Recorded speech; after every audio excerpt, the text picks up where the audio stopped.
Bonjour Thierry Marx. Bonjour. Bonjour. C'est lundi de Pâques et ce week-end, les enfants se sont mis à chercher des œufs en chocolat un peu partout, sauf que ces œufs, ils ont coûté plus cher cette année, Thierry Marx, 5% de plus par rapport à l'année dernière. Comment vous l'expliquez ? Bon, il y a plusieurs explications. Et finalement, il y a le phénomène climatique et puis il y a la hausse des besoins. Donc l'industrie a mobilisé un peu beaucoup d'argent là-dessus pour bloquer un peu des stocks. Et puis vraiment, c'est des coûts qui ont explosé, dus surtout à ces problèmes de climat. Donc aujourd'hui, le chocolat, c'est moins vrai pour les artisans qui, eux, stockent beaucoup moins, ont besoin de beaucoup moins bloquer de réserves. Et ça veut dire si on a acheté beaucoup plus tôt, eh bien en fait, le chocolat a coûté beaucoup plus cher. Exactement. Et donc, il y a des stocks comme ça qui ont fait flamber un peu les prix. Et puis, il y a aussi la fabrication pour ces chocolatiers, l'augmentation de leur coût de personnel, leur augmentation de coût d'énergie. On a l'impression que ça toucherait que les restaurateurs ou les hôteliers, mais ça touche aussi l'artisanat qui est obligé de répercuter un petit peu ses coûts de production. Ça vaut pour le chocolat, ça vaut pour d'autres prix alimentaires. Est-ce que, alors, à l'heure où on parle de la fin de l'inflation, vous le sentez, ça, chez les restaurateurs, le fait que les prix vont stagner ? Oui, parce qu'on parle toujours de l'inflation. On fait, il y a un pic, et puis finalement, on ne redescend pas sous ce pic. On va rester sur ce pic des coûts des matières premières. Donc ça... Mais il est vrai que pour l'artisanat, le coût des matières premières, on sait à peu près maîtriser. Vraiment, je ne dis pas que ça gêne dans nos coûts de production, ça gêne évidemment nos coûts de production, mais vraiment, c'est un peu mieux maîtrisé. Mais l'inflation fait mal, elle fait mal partout, elle fait mal sur le coût des matières premières, bien évidemment, mais le pire est le coût de l'énergie. Et ça se répercute forcément. Oui, parce que ça devient entre 7 et 8% de votre assiette. Si vous regardez votre assiette, il n'y a que de l'énergie, entre 5 et 6%, c'est de l'énergie. Le reste, c'est l'augmentation des coûts des matières premières et puis l'augmentation, et c'est assez normal, du coût du travail aussi. Ça, c'est une inflation qui a été forte. Nos métiers ont augmenté de 16% les minima dans nos corporations. On va revenir sur le coût du travail justement, Thierry Marx, mais en décembre, il y a eu un coup de frein sur la fréquentation des restaurants. Elle a stagné alors qu'elle augmentait en moyenne de 6% chaque mois depuis l'été. Ça se confirme là, en ce début d'année. Vous voyez les gens éviter d'aller au restaurant quand ils le peuvent. Non, ça se confirme, bien évidemment. Il y a des arbitrages, donc restaurant ou week-end, peut-être que ce sera week-end et pas restaurant. Et même sur la consommation, quand le client est dans le restaurant, c'est des arbitrages sur le vin, sur un plat en plus ou un plat en moins. Évidemment, il y a des arbitrages qui sont faits, donc les résultats ne sont pas au rendez-vous. Ça se traduit sur l'addition moyenne ? Oui, bien sûr, on a une perte du ticket moyen. Oui. De quel ordre ? Il y a des pertes jusqu'à 15 à 20%.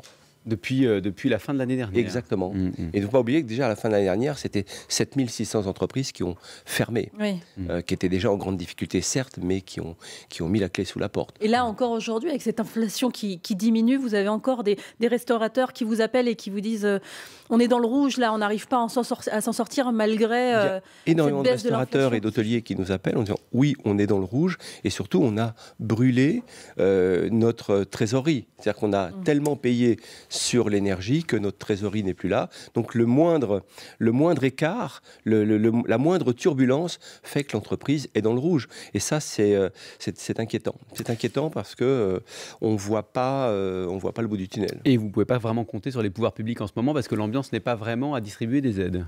On a bien compris. Le message est très clair, mais en même temps, on se dit qu'il y a quand même des opportunités d'aller chercher des fois des taxes qui nous sont imposées, nous, hôteliers, restaurateurs, et qui ne sont peut-être pas imposées aux meublés touristiques.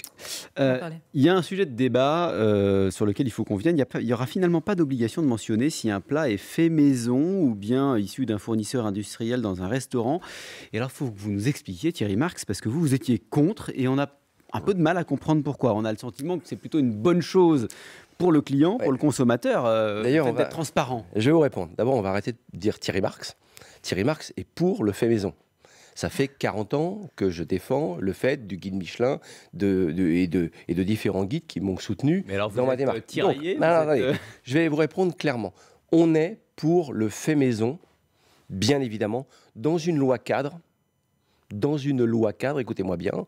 Et finalement, les gens qui disent entre le fait maison et le pas fait maison, nous on dit le pas fait maison, c'est stigmatisant. Ramenons tout le monde dans le fait maison. Je vous rappelle qu'il y a un décret de 2015 qui avait déjà clairement établi un certain nombre de choses. On a continué à travailler avec la DGCCRF, les organismes de contrôle, pour arriver au bout du fait maison. Maintenant, volte-face, on dit non, le fait maison ne nous intéresse plus, on veut le non fait maison. Excusez-moi, je vous donne juste un exemple. Vous prenez une carte de restaurant où il y a le logo fait maison. En face, chaque plat. Oui. Les plats où il n'y a pas le logo fait maison, c'est quoi ? Et du coup, ça peut être du surgelé, c'est ça ? Ça va être le fondant du non fait maison. Du non fait maison. On est d'accord. Oui, c'est ça. C'est ça. Donc aujourd'hui, je dis au gouvernement, j'ai écrit même au député M. Ramos, je lui ai dit, on a 600 000 entreprises aujourd'hui qui sont d'accord. Écoutez-moi bien, 600 000 pour aller sur le fait maison. Quand on parle de ça, on ne parle pas que des restaurateurs. On parle de l'ensemble des métiers de bouche qui vous garantiraient que le produit est fait maison. Donc, ça protège le mot restaurant et ça protège surtout l'artisanat. Si on comprend bien, vous êtes OK pour inscrire fait maison, mais ne pas forcément indiquer quand ce n'est pas le cas. Exactement. Mais par définition, on défend la même chose. On défend la même alors chose. Du coup, justement, est-ce qu'on ment pas un peu par omission aux consommateurs quand on ne leur dit pas ce qu'ils mangent ? D'abord, très honnêtement, quand il y aura marqué fait maison partout, dans une loi cadre, c'est-à-dire qu'il y a un affichage dans le restaurant qui vous garantit que c'est respecté par la loi, et si le restaurateur ne le fait pas ou l'artisan ne le fait pas, il est condamnable, c'est quand même une avancée incroyable. Vous avez 600 000 entreprises aujourd'hui qui disent on veut du fait maison, ça va faire de l'attractivité pour nos métiers, pour nos établissements. Donc nous, on est pour le fait maison, et quand les gens me parlent du non fait maison, mais pourquoi ce volte-face au dernier moment ? On était prêts tous à signer pour une loi... Je répète, pour une loi cadre, c'est-à-dire qui soumet à un contrôle très fort des pouvoirs publics sur cet affichage. C'est jamais arrivé d'avoir tous les syndicats alignés, disant on est d'accord, on y va. Oui, mais sauf que même au sein de l'UMI, au sein de votre syndicat, tout le monde n'est pas d'accord. Stéphane Manigold, qui est votre ancien concurrent pour la présidence de l'UMI, justement, il vous accuse d'être à la solde des industriels. Lesquels ? Quand vous... vous faites de l'agro-business, vous. Il ne faut pas confondre opposition et calomnie. C'est pas la même chose. Donc, moi, je connais ce monsieur, il était en face de moi. Personne n'a voulu qu'il soit élu à mon poste. J'y peux rien. Maintenant, quand on parle d'industriels, lesquels ? Quel industriel, prouvez-le-moi, est intéressé par la restauration? Ceux qui fournissent, par exemple, tous ces plats qui sont pour les uns surgelés, qui sont préparés à l'avance. C'est ça qu'il y a derrière. Maintenant, il faut nous expliquer. C'est tout ce qui est préparé, quoi.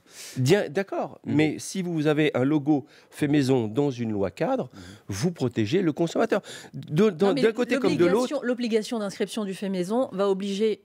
Du coup, les restaurateurs à faire du fait maison véritablement. On est bien d'accord. Et donc, pour les industriels, ça peut être compliqué. Mais en tout cas, parce qu'ils vont être je vous donne sollicités. ma parole d'honneur que vous pouvez venir en tant que journaliste à l'UMI voir si des industriels pèsent sur nos comptes. Je vous assure que dans l'état actuel de nos comptes, personne ne pèse sur nos comptes et nous propose quoi que ce soit pour faire pression. Encore une fois, le fait maison protégera l'artisanat, protégera l'assiette et la transparence de l'assiette. Et alors, juste une petite question subsidiaire, c'est parce qu'en Italie, eux, ils doivent inscrire quand il y a des produits surgelés.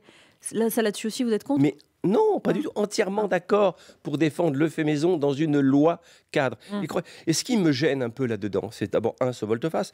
2015, il y a un décret sur lequel on a mobilisé quand même beaucoup de fonctionnaires, on a mobilisé beaucoup de temps, on a eu des réunions il y a un mois à Bercy où on était tous très mobilisés.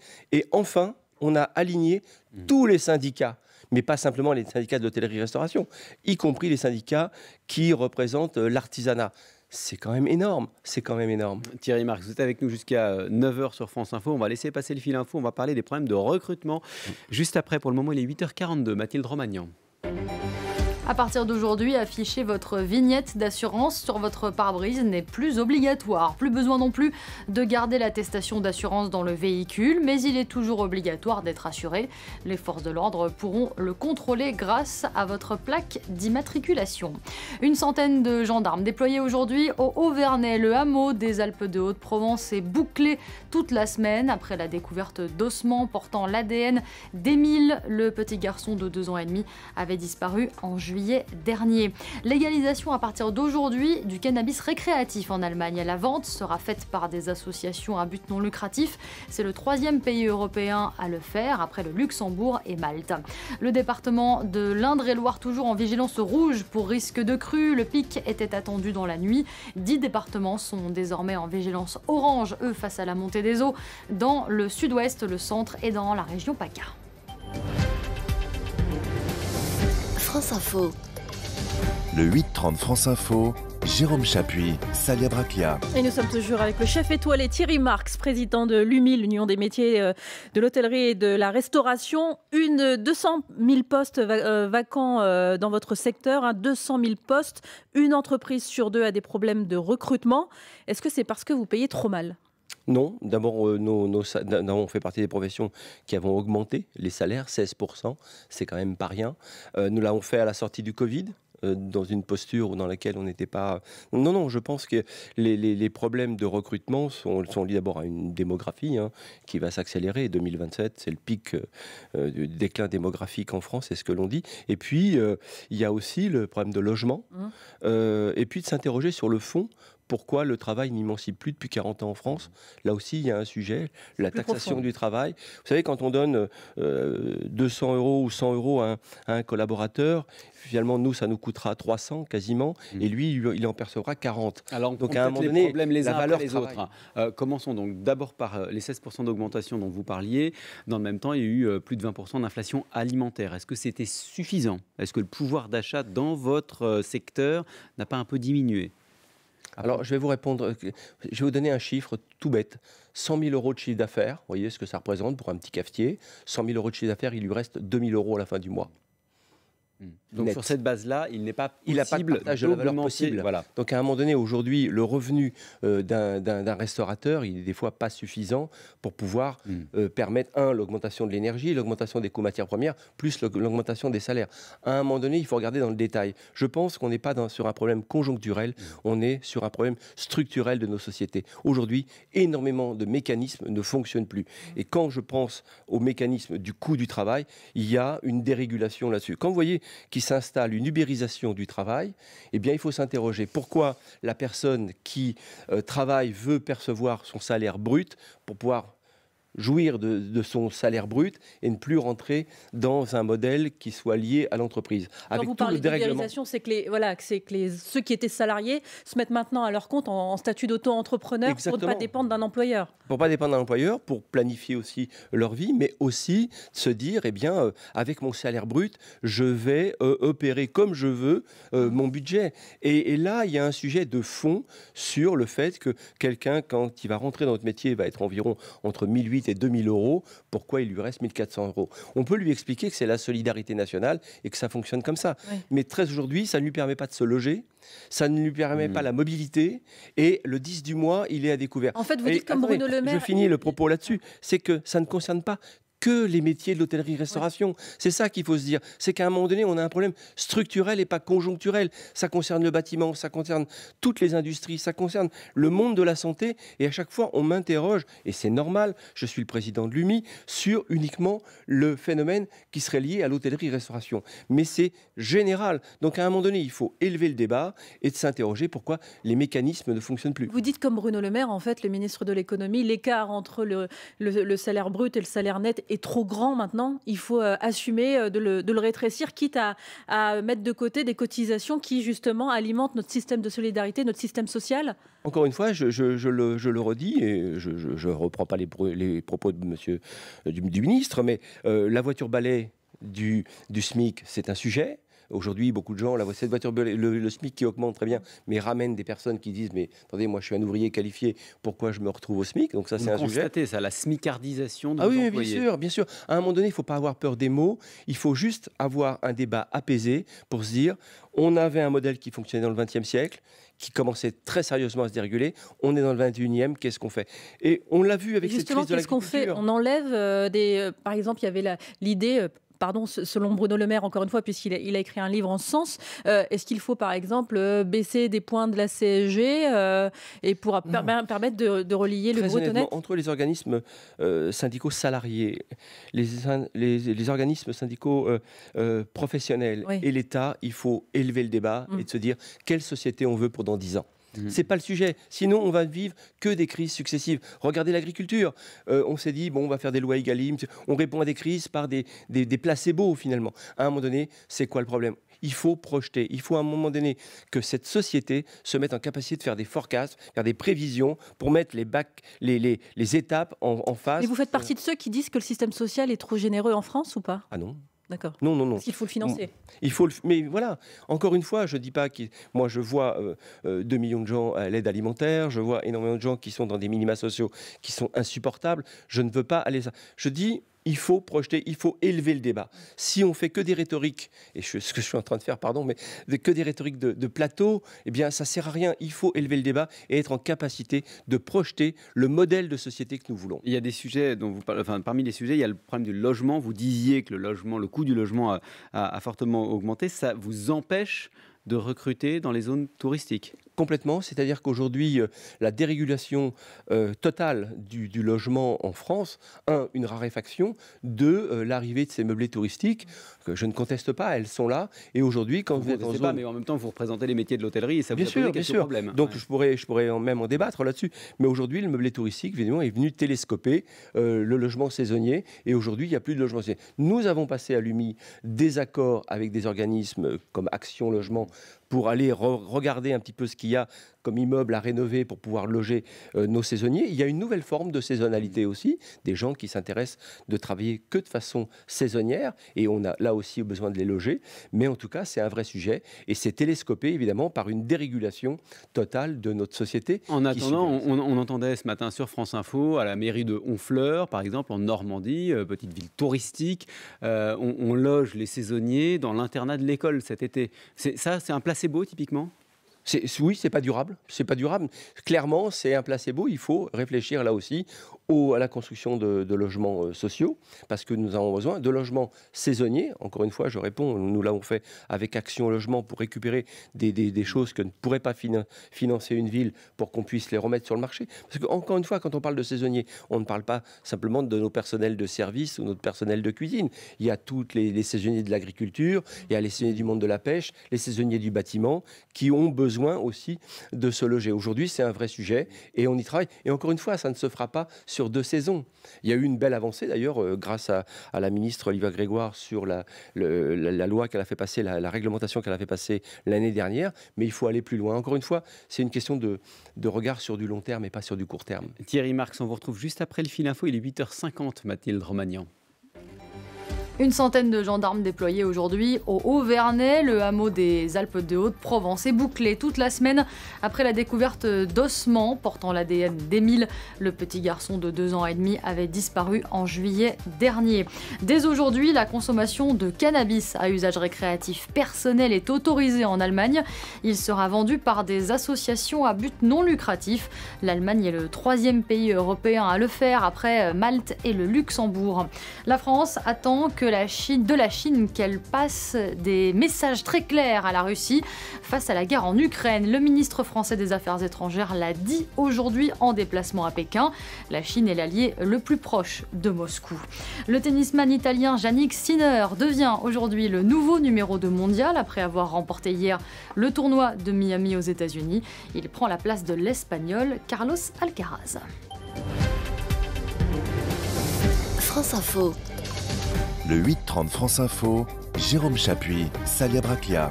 Toujours avec Thierry Marx, le président de l'UMI, l'Union des métiers de l'hôtellerie et de la restauration. Pour les JO de Paris, on s'attend à voir venir près de 7 millions de visiteurs dans la capitale. Alors les prix des chambres d'hôtel vont être multipliés par 3 pendant les JO. Une hausse de plus de 220% des tarifs dans la nuit de la cérémonie d'ouverture dans certains établissements. Est-ce que vous trouvez ça normal ? Alors, c'est pas anormal en tout cas. C'est-à-dire que quand il y a une offre qui est forte, eh bien évidemment, le commerce fait que vous avez des prix qui augmentent. Mais globalement, beaucoup d'hôtels ne sont pas complets. Sur un pic, comme une cérémonie d'ouverture, ce sera ma 4e Olympiade. Donc j'ai remarqué ça partout. En gros, on se dirige vers un taux d'occupation de 70-72%. C'est beaucoup, pas. C'est bien c'est très très bien pour juillet-août. C'est vraiment très très bien. Mais pour des JO, ce sera pas plus. Et après, vous avez effectivement des périodes où les prix ont flambé peut-être un petit peu et un petit peu trop. Mais en même temps, on parle des hôtels. Donc les hôtels qui ont dû faire face à une augmentation très forte de leur énergie, une augmentation due aussi aux plateformes qui sont un intermédiaire entre le client et l'hôtelier. Donc tout ça fait qu'il faut à un moment le répercuter. Mais croyez-moi, il y a des périodes où même pendant les Jeux, les prix vont baisser. Et on regarde toujours à la loupe, mais vraiment, je veux dire, là, c'est grossissante, vraiment très grossissante, une loupe très grossissante, l'hôtellerie. On ne parle pas des meublés touristiques qui, eux, très discrètement, ne payent pas de charges, sont une niche fiscale et qui se disent, nous, tout va bien, on engrange et on vient télescoper, on dérégule. Quand vous entendez justement des propriétaires congédier leurs locataires pour pouvoir louer leurs biens meublés, donc, pendant les JO, comment vous réagissez ? Mais merci de le faire constater sur un plateau parce que, voilà, alors encore une fois, j'ai rien contre rien. C'est une dérégulation. Quand Bercy nous dit on cherche beaucoup d'argent, regardez un petit peu de ce côté-là. Il y a une société qui se dérégule complètement. Et aujourd'hui, quand vous regardez ce que payent simplement les hôteliers sur la taxe de séjour, plus de 500 millions d'euros, et combien payent de taxes de séjour ces meublés touristiques, il y a mais ce n'est pas un delta, c'est un gouffre. C'est de la concurrence déloyale ? C'est de la concurrence totalement déloyale, bien sûr. Alors on va quand même rappeler qu'à l'Assemblée nationale, une taxation plus importante a été votée sur les meublés touristiques, ce qu'on appelle les Airbnb. Le texte va passer au Sénat. Vous appelez les sénateurs à la voter aussi. Mais bien sûr, au moins à regarder dans le détail pourquoi on accepte cette dérégulation. S'il faut l'accepter, vous verrez qu'énormément d'hôtels vont se transformer sinon. Mais il faut, si on veut accepter que ces hôtels vivent, payent leurs taxes, et croyez-moi, elle a lourdement augmenté, et notamment cette taxe de séjour pour payer des infrastructures. Donc là, on fait preuve de résilience encore une fois. Et dès qu'il y a un pic de consommation, on peut un petit peu faire du chiffre, et là, on serait coupable de quoi ?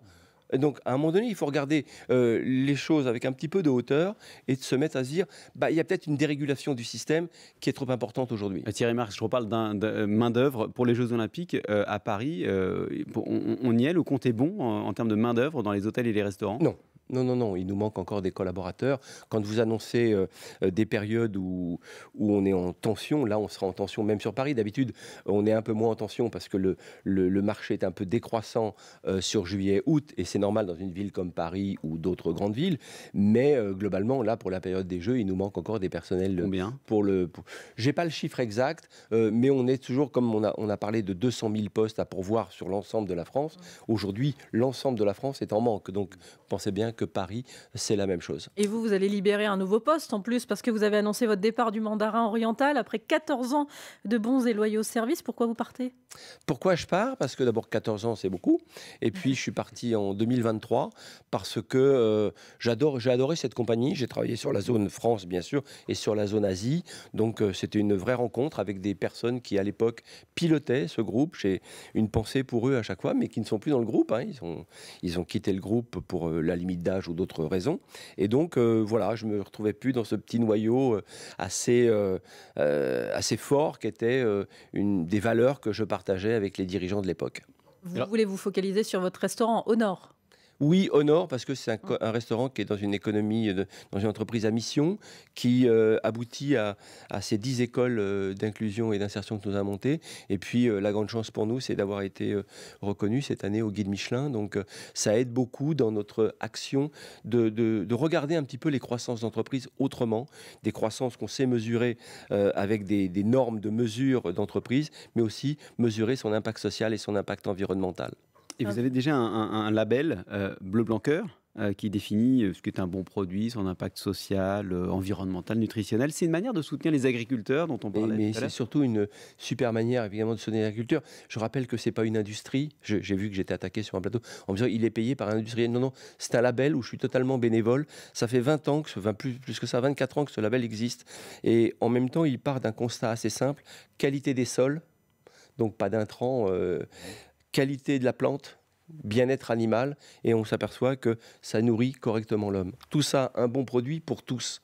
Mesurer, je dis bien mesurer, le mot est important, l'impact social, la rémunération, l'impact environnemental et l'impact nutritionnel du produit. Et ça, vous le trouvez dans une épicerie très chic dans les grandes villes, mais aussi dans vos systèmes de distribution. Responsabilité environnementale, responsabilité sociale aussi que vous mettez en avant.